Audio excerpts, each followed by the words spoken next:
the sixth day in the month of October, the year gradually getting to an end. It's also a special day for workers. It's World Decent Working Day. We'll delve into that later on the program. So you're welcome to Business Morning, 55 minutes of current and relevant business conversations.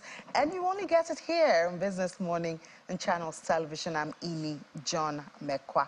So we'll start off with what's going on in the global oil space. Prices were on track for their steepest weekly decline since March, despite rising on Friday as the U.S. bond market sell-off sparked concerns of a global economic slowdown and worries about a sharp fall in fuel demand. Both benchmarks had surged to 2023 highs last week, but Brent has dropped 11.6% and WTI by 9% just this week. Bond investors rising concerns around government spending and a ballooning budget deficit in the United States, which is the world's top consumer, are contributing to a steep sell-off that has pushed Treasury prices to 17-year lows. On Friday, Brent futures were up 26 cents, that's 0.3%, to $84.33 a barrel, while U.S. West Texas Intermediate crude futures were up 28 cents at $82.59, recovering slightly from a 2% decline on Thursday. Remember that JP Morgan had said that it expected oil demand growth to be healthy but slower in the last quarter of this year, which is where we are now, while the National Australia Bank said it saw the recent dip in prices as temporary and forecast a deficit market this quarter. Ahead of the upcoming fall meetings of the International Monetary Fund and the World Bank, which begins on Monday in Morocco, the managing director of IMF, Kristalina Georgieva, said that global economy has shown remarkable resilience but still bears deep scars from the coronavirus pandemic, the war in Ukraine, and the rising interest rate. While delivering a speech in Abidjan, the capital of Côte d'Ivoire, the IMF chief mentioned that global economic growth is likely to remain well below 3.8%, and also talked about the role of Africa in sustaining economic growth.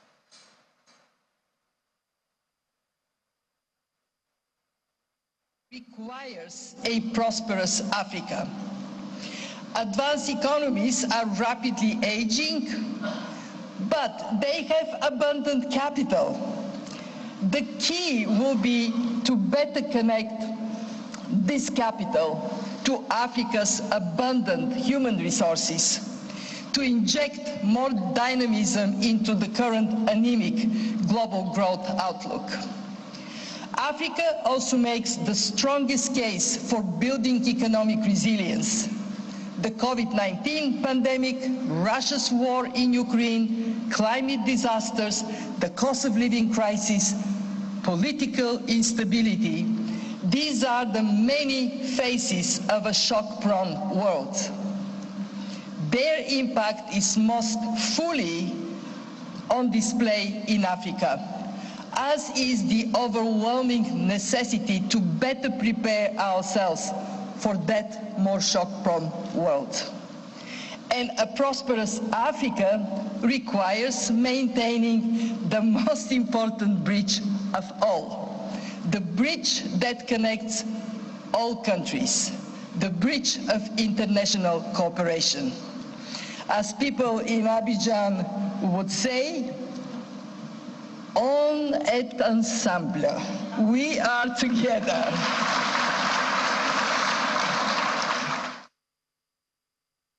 And certainly we'll hear more of that. And IMF World Bank starting from Monday. The meeting starts in Morocco. Now, back here in Nigeria, NECA and PENCOM have been meeting to discuss welfare of employees, and it's a good day to have this discussion, saying that today is the World Day of Decent Work. And so welfare of workers, both during active service and out of active service, was prominent in that meeting yesterday. Employers under the aegis of Nigeria Employers Consultative Association, NECA, are discussing employees' welfare with National Pension Commission, PENCOM. A collaboration between the employers in the private sector and PENCOM promises reforms and implementation of schemes that will ensure that workers are well catered for even after their active years. But the employees also have their role, which is to avail themselves of their rights and available packages in the pension scheme. Collecting transport. That means you have official car and the company is fueling it. Then for your own 8% contribution, it can be basic housing, then any other allowance that is available, it can still be picked as part of the 8%, subject to the internal processes, if I'm correct, of the company. Yeah. So it's not limited. The minimum is basic transport and housing. It can go beyond, it can be gross. You know, the 8% can be on gross, is also allowed. We also advise sometimes that just ask the PFAs to give you the benefits. You know, don't go further into the conversation about which one is best. While it's predominantly employees in the private sector that's captured in the conversations, some state governors seem to have slowed implementation of the contributory pension scheme for the organized private sector. The state governments are supposed to be part of the contributory pension scheme, but you find that most states are not participating. And that is what is giving the pension industry bad name, because the Nigerian public or the public don't know the difference between pensioners of the federal government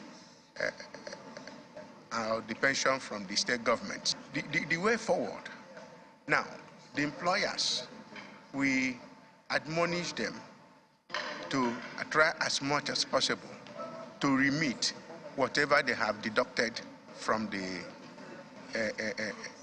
employees. And employees on their own part, upon retirement, they should try to enroll so that their pension can be paid immediately. The pension industry has been progressive, with the size of pension assets approaching 17 trillion naira for the second quarter of the year. Consequently, interactions such as this become more imperative for the impactful application of its growing assets. So employees' welfare at the heart of conversations today as the world celebrates the Day of Decent Work. Global theme for this year is Change the Rules.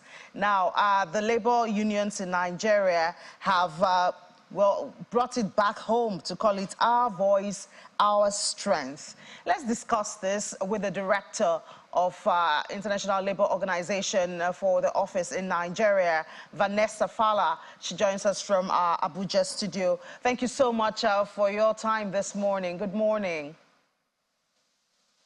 Good morning, Ini, and thank you for having me. So why do you think that we now have to, I mean, looking at the theme now, we have moved from the global theme, which is changing the rules, to Our Voice, Our Strength. What does this mean to a Nigerian worker at this time? It means a lot, and the global and the national themes are connected in a way, because this gives an opportunity to say we really need to revisit and look at how we've been addressing issues of workers on the ground.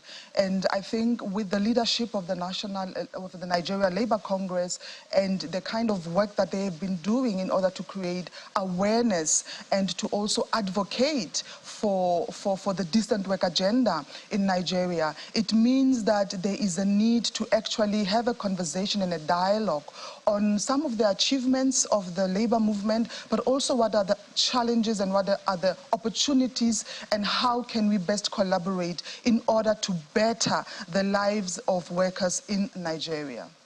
Now, when we talk about workers in Nigeria, we see that the 4 pillars of decent work agenda is employment creation, social protection, rights at work, and social dialogue. Now, when you look at these elements, what level of development or implementation do you have in Nigeria? I believe that we have actually made good strides in Nigeria in terms of implementing those 4 pillars of the decent work agenda. If you look at the area of rights at work, which really covers issues around fundamental principles and rights at work, and the work that we have been doing collaboratively with the government through the Ministry of Labor and Employment, and of course with our social partners, the NLC, TUC, and NECA, we have really achieved some good progress in the area of child labor, for an example, where we have been implementing targeted interventions in a number of states and also implementing or developing specific policies that will address issues of child labor in the agricultural sector, in the cocoa sector, but also in the small-scale artisanal mining. But also moving away from child labor, when you also look at issues around labor migration, the revision of the labor migration policy for Nigeria is a very important step because we are now strengthening the labor migration governance so that there is clarity in terms of the movement of persons for opportunities in and outside of Nigeria. And we've also seen the labor movement also taking an initiative to also create a specific policy that will then be able to articulate the workers' position and also the kind of support and initiatives that the workers will be providing. So that is just briefly on the fundamental rights and principles at work. When you look at the second pillar, for example, on jobs and enterprises, the work that we have been doing with NECA, the support that we have been providing, especially in the area of women economic empowerment, the support that we are giving to women entrepreneurs in order to access markets, access opportunities, access finance, and the different interventions that we have been implementing, I do believe that we have created a foundation for really, to progress and move in the right direction, and for the ILO to provide the required technical support that is needed. Just a few days ago, we validated a roadmap that will be implemented by Sweden, and this roadmap is actually meant to support, or rather address, some of the bottlenecks that have been identified that are impeding the progress and growth and development of women entrepreneurs in Nigeria, and also to deal with issues of transitioning. How do we facilitate many of them who are still in the informal economy to transition to the formal economy? And I think on social protection, for an example, we have made strides collectively also as the UN system in Nigeria, where we supported the country to develop a social protection policy, and there's a bill also that has been taken through the necessary processes. And we believe that with this policy, we will have a clearer framework on how to address issues of social protection, which is very important. And also, I listened to the earlier clip with the work NECA is doing with PENCOM. It's important because we are now talking about social security. And lastly, on the last pillar on social dialogue, the role of the National Labor Advisory Council in Nigeria has played an instrumental function in terms of facilitating dialogue, creating space for the tripartite partners to have a conversation on issues that are impacting Nigeria from the socio-economic perspective, but most importantly, to co-create solutions that are impactful, relevant, and applicable to the context of the country.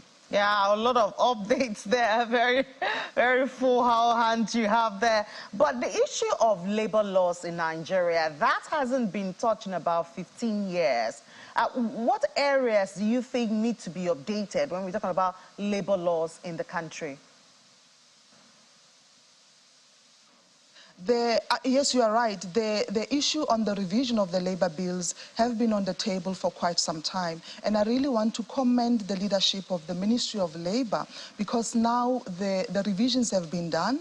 And of course, it took long because it's a negotiation between the different partners. And some of the areas that have been identified in terms of weaknesses have been addressed in these revisions. Of course, with the technical support of the ILO, in terms of the definition of a worker, the minimum age for child to perform, activities that are not considered child labor. So there's quite a number of areas, and I'm very happy that the bills are now before the Ministry of Justice to be translated into the language that is required for a bill, and hopefully will be taken to the next process for enactment. All right, thank you so much. As we celebrate World Day of Decent Work, we hope to have more decent working environments in Nigeria. And of course, the ILO, International Labour Organization, is working with Nigeria labor unions on that. So thank you so much for sharing a bit of what you're doing, Vanessa Fala, Director, ILO Office for Nigeria. You're welcome. Thank you. All right, now, the senior coordinator of Atlantic Cooperation, U.S. Department of State, Ambassador Jesse Lapin, has lauded the management of MRS Best Staff Holdings for its huge factory investment and global service delivery. Ambassador Lapin stated this when she paid a courtesy visit to MRS Best Staff Holdings plant located at the heart of Tinkan Island Ports in Apapa, Lagos. It's a visit that underscores the importance of international collaboration and partnerships in furthering the goals of the Atlantic Cooperation Initiative as members from the U.S. Department of State arrived at MRS B-Staff Holdings jetty. The delegation is received and welcomed by the chairman of MRS B-Staff Holdings, Alhaji Sayu Idris Dantata. The chairman takes the visiting team on a tour of the company's top-notch facility, which has been massively expanded and upgraded. After touring the multi-layered terminal, Ambassador Lapin commends MR's partnership with global companies, adding that she eagerly anticipates finding ways to facilitate partnerships and collaborative efforts between the two countries. My impression is really positive. What's happening here is very exciting. There's a lot of energy and enthusiasm, and we're very much looking forward to figuring out how we can join in and partner. On his part, chairman of MRS Holdings, while expressing gratitude for the continued support and encouragement from the U.S., explains that the company's fully integrated residential platform is dedicated to delivering and operating premium multi-family and build-to-rent assets in key metropolitan markets across the U.S. and Europe. He also emphasizes the company's mantra to make luxury, quality, and durable products. It's very encouraging. This is the second ambassador that I've been here from the beginning, and we can see that they still have the appetite to make sure that we succeed for the last 6-7 years.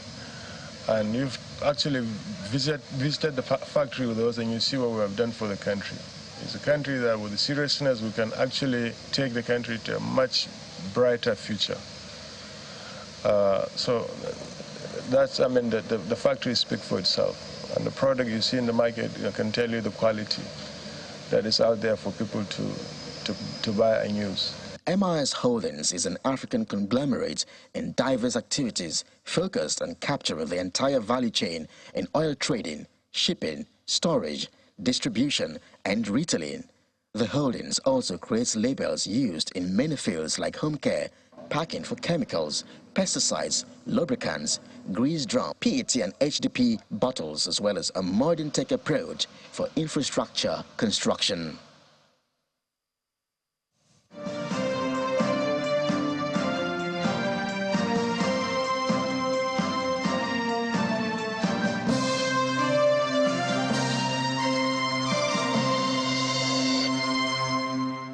You're welcome back. Now, foreigners working in Nigeria pay the highest visa fee of any immigrant worker in top African economies, adding to barriers to foreign direct investment.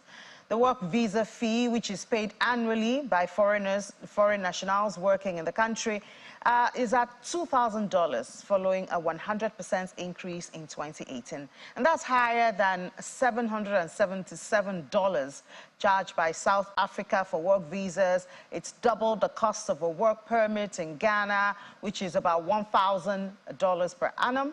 And for Rwanda, to renew a work permit costs an average of $124. And that's, of course, less than 20% of Nigeria's visa fee.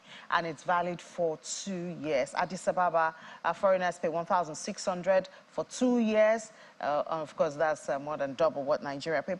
So how much impact is this having on our FDIs? We're talking about attracting foreign direct investment, attracting investment. The president has gone to India and all around the world, Europe, to try and get businesses into Nigeria. How much of a discouraging factor is this? Joining us for this conversation is Cindy Foster. She's the founder, managing director of Nylon Marketing. Joins us from the UK. Hi, Cindy, good morning. Good morning, Amy. Yeah, so how much of a factor is this in our search for FDI? How much of a discouragement has it brought? I find this topic quite strange because there is a huge difference between expats coming into work and foreigners investing in the country. And the amount of investment that an expat is likely to bring isn't really worth speaking about, to be honest. They're coming to work. They're not coming to bring investment. They're coming to earn a salary in Nigeria, which a part of it they will spend in Nigeria, but the largest chunk of it they will probably return overseas to fund families and housing that they still want to maintain overseas. So I find this topic quite strange that we're talking about the expat visa costs and because we need to look at the expat quota as well, and the link with foreign direct investment. It's completely a non-topic as far as I'm concerned, despite the fact that I'm here discussing it. All right, well, good to hear you say that, because I mean, it was a kind of, is this part of what we're doing wrong? But we do know that this was hiked in 2018 when it seemed like jobs that should have been given to the locals, that's Nigerians, were given to expatriates. You know, so this was supposed to be a discouraging factor. Would you say at least we have achieved that? It was not meant to be a discouraging factor in foreign direct investment. It was intended to protect local content jobs. So if you make it easy for companies to hire foreigners, they will hire those foreigners because there is a lack of trust in, you know, Nigerian qualifications, Nigerian work ethic. There's a huge problem when it comes to companies recognizing the value of Nigerian employees. If you make it easy for them, they will just disregard the Nigerian workforce and they will hire expats. There is a need for expert, you know, recruitment to come and help train and guide and develop certain industries in Nigeria where you don't necessarily have the ability, because, you know, the local talent, local staff may be limited in terms of their ability to manage a railway, for example, because it's some years since Nigeria has had successful railways. Construction business, oil and gas, aviation, engineering, those technical areas, shipping as well, they sometimes need an expat to come and help guide development, to bring in technology advances and productivity advances and to provide solutions. So there's definitely a need. But Nigeria doesn't need to be competing with countries like Rwanda, South Africa and Ghana, because Nigeria already is a more attractive location for expats to work. And that's why there has been you know, a lot of expats coming to Nigeria to work over decades. It's not new, it's not, you know, it's not something that's really going to end. But this doesn't have anything to do with foreign direct investment. The reasons why foreign direct investment has gone down in Nigeria is not because they've doubled the expat fee. It's nothing to do with it as far as I'm concerned. Okay, so I hear you talk about, you know, the lack of confidence in Nigerian skills and human resources, and and this is supposed to, of course, turn attention more to those. Would you say we're on the path of winning that confidence, improving at least, even if it's not 100%? I think all they have done is to put a cost barrier in place for the companies. I think we need to see sort of more training programs, management, leadership programs. We need to see some sort of work shadowing. We need to see some sort of apprenticeship type programs. We need internships. We need something which is going to give Nigerian professionals that kind of confidence in their own abilities and knowledge. Nigerians are great when it comes to academic qualifications, but sometimes what businesses need is that practical application. And practical application you get from experience. If you haven't got the experience in Nigeria, you're going to seek the experience from outside of Nigeria, and that's why there is the expat quota scheme, so that you can't just hire somebody when you feel like you want somebody. You need to, provide evidence that that skill is not available in Nigeria, and so therefore you need to bring that skill from outside. I actually don't see anything wrong with that. If I, as a foreigner, would want to go and work somewhere like America or Canada, the hurdle would be much more than me wanting to come and work in Nigeria. Even creating a business in Nigeria as a foreigner is now easier. So you've got certain industries whereby you can't actually work in Nigeria without having a registered Nigerian company. So that's why you will see some expats registering companies, because it's part of the regulatory requirement for the industry sector that they are in. For example, my industry, PR, you need to be a Nigerian business to be doing PR within Nigeria. All right, and you talked about that issue of FDI, that this is not what is discouraging FDIs. I guess we all know what the factors discouraging FDI is. I think top on the list will be that FX shortage, because some foreign companies cannot repatriate their funds. Yes. Do you see a quick fix to any of those hurdles? I don't see an immediate fix, because whilst there are people benefiting from the chaos of the system within Nigeria, it's going to be a hard fix. It's going to be very difficult to overcome it because of the restrictions. We have seen pronouncements saying that we're now moving to a single currency exchange, whilst the parallel still exists to this day. Yes, the financial benefit to those who are frustrating the system is a bit less, because the prices are closer together, but it still exists to this day. So without them looking at the issues, if they want to encourage foreign direct investment, solve the power problem. Because there are lots of manufacturing countries that would want to come into Nigeria because of the comparative lower cost of labor. But when you've now got lack of power and you've got expensive power generation for yourself, it's not an incentive, it's not an encouragement to come and invest in Nigeria. Even if you invest, you can't get the money out. And then we've got policy flip-flops. Nigeria is notorious for waking up and deciding on a policy today for tomorrow. It destroys businesses, it destroys industries. And so we need to have more consistent policy making with impact assessments as to what is going to happen if you move forward with this policy. What are the benefits? What are the costs? But we don't seem to be interested in that in Nigeria. We are interested in, catering to a minority view who think this is what needs to be done without data, without evidence, and it is done, and it destroys businesses. So those are the things which makes Nigeria less attractive as an investor, but that doesn't make Nigeria less attractive as an expat, because expat salaries are not the same as local salaries. And so people are encouraged to come because there are opportunities for employment for expats in Nigeria. Well, so talking about putting it straight out there, Cindy, thank you so much. Cindy Foster, founder, managing director of Nilon Marketing. Obviously, Nigerian government has a lot to do, policy flip-flop and all of that, among others. But thank you for sharing your views with us this morning. You're welcome. Thanks for having me. And talking about government and their responsibility if they want to attract foreign direct investment, there's fiscal transparency.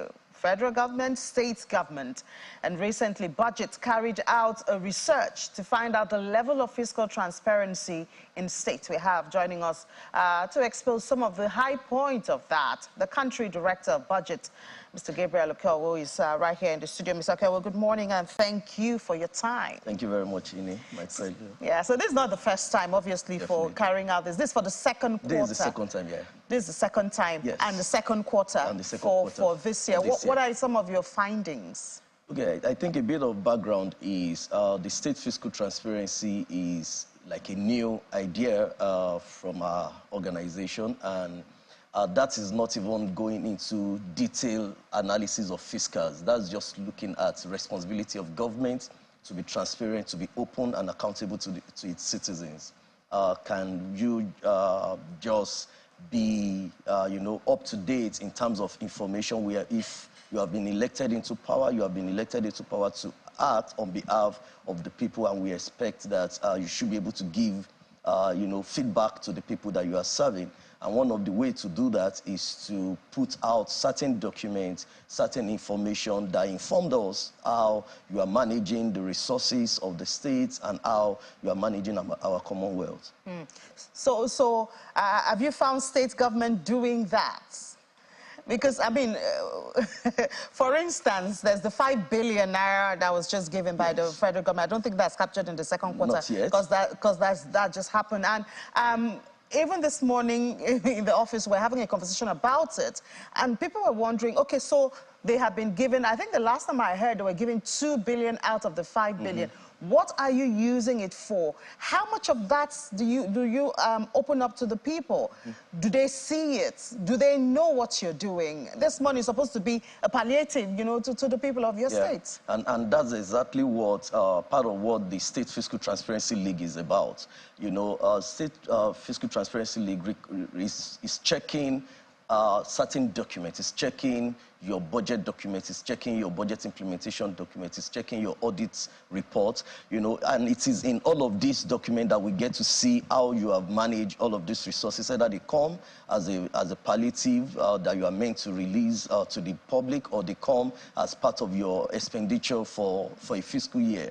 And what brought us into this is nothing far from the fact that in today there are still state governments in Nigeria that will be that you find difficult to have a fully functional website, right? You can go on the website today, you see certain documents, you go back there tomorrow, you do not see those documents, and these are just means through which we believe you can feed us back. Now, you mentioned something about FDI just in the last interview you had. You know that there are states in Nigeria, not one, not two, not three, not four, not five, that in a whole fiscal year they are not attracting any FDI to the states. And so these are some of the things that foreign investors will want to look at to be able to see. They don't want to necessarily come to you to ask for this document, but can they look at a state in Nigeria and go to your website and say they want to see your audit report, or they want to see your budget report, they want to understand how you are running the fiscals of the state. And then when those documents are not there, do not give them confidence, or it doesn't even allow them to be able to have an understanding of what is happening in your state for them to know if they want to come in and bring their fund or bring their investment or not.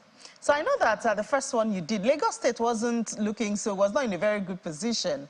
And I mean, one would have thought that Lagos State is commercial capital, everything is out there. The fiscal transparency will be 100% or at least 90%, all of that. What are some of the states that have done well and those that have not done so well in this second quarter? Yeah, calling out Lagos State, I think the attention on Lagos State, and we are not calling out Lagos State, it's just that the attention on Lagos State is because, as you said, is the commercial capital, and then when we put the 36 states of Nigeria together, and you look at their maybe capacity in terms of revenue capacity or even their budget size, Lagos State is way above all the other states in Nigeria. So we expect certain level of innovation, certain level of trailblazing from Lagos State than the other states. Other than that, Lagos should not be differ from every other state. But they are not doing so badly that they can do better, and we know that recently there is a power change in the cabinet in Lagos State. We are hoping that the new commissioner for budget and planning will do well to ensure that all the necessary fiscal document that is meant to be in the repository of Lagos State publicly are there, because these are some of the things we are measuring. Like I said, the state fiscal transparency is not even looking at the figures. It's just looking at, do you even put out this information for us to assess, for the public to assess, and not just budget. And then when you then begin to look at how are the state performing, there are states that, when you look at last year, the last one in Q1 and Q2, right, a Jigawa state, for example, is topping the table. And that is not saying, we are not looking at whether you are generating revenue or whether you are spending well. We are just saying in terms of your openness to the people, do you have a fully functional website? Is your budget document available? Are you releasing your budget implementation report? Is your audit report on time? We are just looking at that level of transparency. That's like the barest minimum that any state government should be playing in right now, you know. So yes, we have unlikely states that you will see topping that table, but when we come to then looking at the figures, it might not be the same, which, I mean, in another 2 weeks, we are going to see that our state of state research will now do that. So this state fiscal transparency, just looking at availability of fiscal documents. State of state will look into analysis of how have you expended? What did you even make? What is your survival rate without FAC allocation coming from federal government? How much can you sustain yourself? What is your priority in terms of your investment or your spending on capital expenditure and your spending on recurrent expenditure? All of that we are going to be releasing in the next 2 weeks, looking at the 2022 fiscal year of all the 36 states in Nigeria. I think the oil-producing states will also be states of interest, yes, because, I mean, they have like so much coming in for them, and one would be curious to find out where is it going to. Okay, as you said, that would be in the states of state, yes, but I mean, how much of this do we know? We got this for our allocation for this month, you know, the one of last collecting, this is what we did, this is what with that project you see, you know, on your road is part of it. You know, it will really win. We talk about Nigerians not trusting the government, not trusting the system. I think this will go a long way, you know, to win the trust of Nigerians. Definitely, and when we subject it back to this analysis in Q1 and Q2, you realize that none of the so-called oil-rich states, for example, are even in the top 10 of states that will consider fiscally transparent, looking at the availability. And these are areas in Nigeria where there are a lot of agitation about government not, the citizen not seeing the hand of government or not seeing the actions of government. And then, yes, I mean, a lot of, they tend to get a bit extra resources than other states that are not oil producing. So you expect that there is so much that should be happening there, and that should even motivate them to be able to, you know, come out to their people to flaunt what they are doing, if they are really doing those things, you know. But that is still a bit far from reality. Maybe because they have too much to talk about that. So, but when you finish, you do your research and get all these reports, what do you do with it? Do you go back to the state and say, this is what we found, you know, about your states, you know, or do you just, you know, talk about it like this and then that's it? Okay, so we release this report and it doesn't end here. As a matter of fact, you see state government even reaching out, and that's a good one, right? But usually, state government will reach out on either of two things. They are either reaching out because they feel they have done better, right? Yesterday, I mean, there is a state governor that had to retweet that particular report. Only because they feel that. Yes, and that's even not the first or the second, but he felt, okay, they are moving a niche upward, right? But we also have instances where states are reaching out to say, oh, no, you say I didn't have this document, but I have this document. It's already in my website. Can you go back there? And if we go back there right now, we might see that document. But in our analysis, right, it takes 3 months for us to do this report. For every quarter, we go online to your website, and each time we go, we take a snapshot with timestamp. So which means that at the minimum, we'll visit your website at the minimum 3 times before we can say that you do not have this document online. Now, likely budget to a foreign investor that came to your website at 3 different occasions, and at those 3 different occasions, you couldn't find a certain document that he was looking for. And that is what we are trying to say here. We are not saying it's not there on the 1st of the month, but can we find it on the 1st of the month? And when we go back on the 10th of the month, we can still see that document there. Because what we do mostly, or what many state governments do, is that they put out a document because they know that there are certain eyes or certain persons that are using it for analysis, and when they know that that analysis has been done and completed, those documents are pulled down. Why are you pulling them down? Can they just be there for public consumption because they are meant for public? Could it be that the citizens are not even demanding for some of these things? Could it be why some of the state government do not think or, you know, go out of their way to put those documents out there? the level of demand from the part of the citizens has actually increased over the years. And when we say citizen, civil society organization, which is the industry I represent, we act in the interest of the citizen. We work in the interest of the public. So when we ask, it is as good as the citizens are asking. And we are asking and we are coming out to say it is not there. There are several other investors, there are other people that want, development partners that want to come into your state, that will go in there, see it, but they are not coming to you to say it's because I didn't find certain document to give me an indication into what is happening in your state or what you are committing to health or education or agri, for me to have an idea to know if I can bring in my investments. They won't come back to you to say that. So it is even a plus that we go in there, we check and we can't find, and we are coming out with a report. Any of our reports is for public consumption. Any of our reports, we are reporting like we are reporting on behalf of the people to say we have gone into your website for this quarter and we can't find these documents there. We can't find these other documents there. And the whole idea is, can a state government, in this world that we live in right now, where tech is ruling the world, we cannot run away from it. Everything is powered by technology. The minimum that a state government can do is to commit a desk to managing our website, ensuring that our website is up to date. This morning I've been, while I was waiting before coming on board, I've been to some state government website this morning and they are down. It should not be told.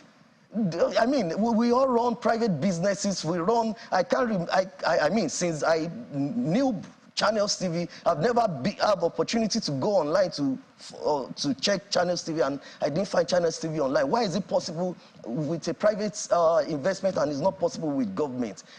We need to do better. We need to do better, and we'll keep talking about it. Yeah.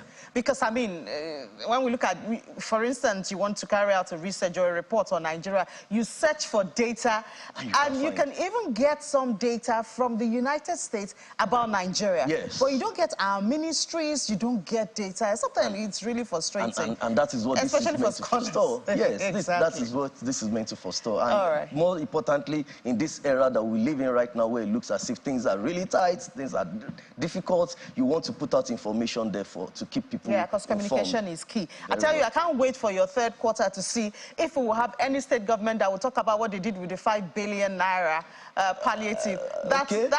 Oh, well, you may not see that in state fiscal transparency in the top quarter, but possibly we might see that in the next state of states reports, and not this one that is coming not this one that's coming. Because this one is going to be extra in 2002 fiscal year. Oh, okay, yeah. Oh, yeah, that's true. Oh, I'm looking forward to it, though. I hope I don't forget by then. But thank you so much for joining us on the program, Mr. Gabriel Okowo, Country Director with Budget. Thank you very much, Ini. All right. Let's take a breather now. When we come back, the markets are waiting and calling here on Business Morning.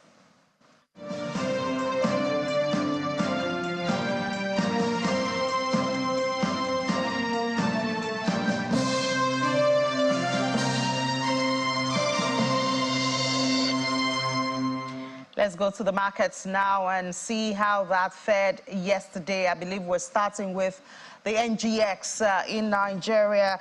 Thank God there was a recovery yesterday. The bull came back and we saw that the all-share index went up by 0.13%, now at 66,570. And it was all thanks to Dangote Sugar, added to that as well as NASCON. I remember since that marriage between Dangote Sugar and NASCON to make Dangote Foods, there's been a lot of positive movement around there. So we see the equities cap yesterday added 140.77 billion naira. And then the all-share index went up almost 30% at the close of trade. Total volume, let's see the activity there. Total volume was up more than 50%. Value was up marginally there, 2.95%. The deals dropped, however, even though it's still around 6,959. Let's see the sectors for yesterday. There you go. Banking was up, recovered 0.44%. Consumer goods, we talked about Dangote Sugar and NASCON, did some magic there. And then industrial goods marginally. And then once again, we have an unchanged oil and gas, even though it was positively unchanged, you know. So I think this is a good place to bring in our guests and try to find out what's going on with this sector.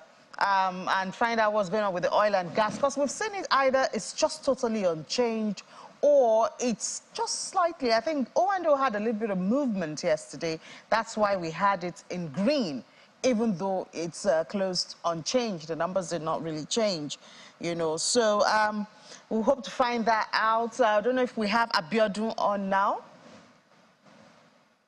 Hi, Abiodun, good morning. Yes, can you hear me? Good morning, can you hear me? Oh, yes, yeah, I can hear you. I can hear you now, Abiodun. Good morning, equity trader with FBN Quest. So tell us what's going on with the oil and gas sector. It's kind of, you know, so quiet. It's very unlike that counter. Okay, pretty much the oil and gas has been relatively flat. It's a function of many things. On the upstream side, the major dominating player in the market, which is Seplat, investors are waiting for guidance in terms of the acquisition of the asset of ExxonMobil. And for the downstream players, of course, we know the reintroduction of subsidy. Investors are currently looking at how it's going to play out, what's going to be the impact on these players. So pretty much everybody is just sitting on the edge, trying to weigh what's going on. And in terms of O&O, it's been tipsy-turvy since the announcement of the acquisition of the Adrip assets, and of course, everybody remembers how the company has performed in recent years. So pretty much everyone is really on the edge, trying to trade cautiously on the stock. Yeah. So it's more about policies, it's more about guidance from what governments and regulators will do going forward. Do we see any changes on that sector anytime soon? Not so much movement, but of course, it's going to change. All right, so what do you say? How do you see the market closing today? It's Friday. Pretty much Friday is always a yo-yo day, kind of. I would expect the market to still get a little bit of uptick, marginal. Marginal, okay, all right. And you see that going into next week? You see, you know, the bullish sentiments are being sustained? It might be difficult to sustain the bullish sentiment because it's a function of where the funds are coming from, right? Most of the funds we've seen this week are basically dividend reinvestments from banks who have paid dividends over the past week. So investors are on the offshore side of things are throwing their monies back into the market since obviously they can't get money out of the country if they even want to. From the local side, a little bit of play here and there, portfolio rebalancing and things like that. So until we get that new stimulus to be able to bring in fresh funds, we might just be seeing this marginal sideways movement. Yeah, and we see the money market, the fixed income market, especially for the US and the UK, even we saw that it tapered a bit. The bonds really surging, and of course that seems to be sapping out funds that would have gone to the equities market. Nigeria is actually a bit immune to what's happening in the global market currently, and it's pretty much related to the issues we've been having with FX. Funds are very, very careful in coming in, and there are bits that here that are unable to go up. So you barely get that kind of elasticity, responsiveness, you know, in terms of Nigeria's performance to what other markets are doing. All right, thank you so much, Abiodun, for sharing your views with us this morning. You're welcome. All right, now let's go to the next market, which is crypto, and see how that is doing. No, we need to go to crypto now. We're almost out of time. And see how that's doing this Friday. It's more of red, which is a normal color for Friday, but at least BTC has gained. You know, I think overnight it went up there to 27, more than 27,000. And we see that the market is neutral, better than fear. But we don't know what's going to happen by the close of trade no close of trading by the end of today because this market doesn't sleep. Let's see the numbers right there. So we see Bitcoin overnight did gain and then dropped a bit, 0.49%, but you see it's gained some money right there, 27,510.31. Ethereum also dropped more than 1%, is now 1,621.92. BNB is 211, also down, but we have Cardano gained almost 2% good for anyone who there, even though these days, you know what I'm saying. And then XRP also dropped. So we have Rume Ofi joining us now to explain some of this movement that we see. Hi, Rume, good morning.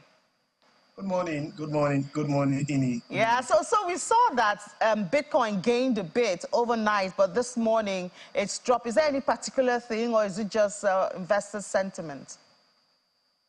Oh, so there's this news that came up about JP Morgan Chase subsidiary Chase Bank allowing clients to be able to make payments in mortgage and loans with cryptocurrencies like BNB, Bitcoin, Ethereum, and a couple of other crypto assets, right, is also very, very important. So the bank can custody crypto asset in certain jurisdiction, which is also very good because all of the use cases of Bitcoin varies from country to country. So it could be seen as digital property, you know, in some climes, and most especially in third world countries, regarded as currencies because it's being used mostly for remittances. You know, so in the US, it's being considered mostly, also in China as a property. So people can begin to use it for different purposes that tallies with the with such jurisdiction. So it's a good news to accept payment in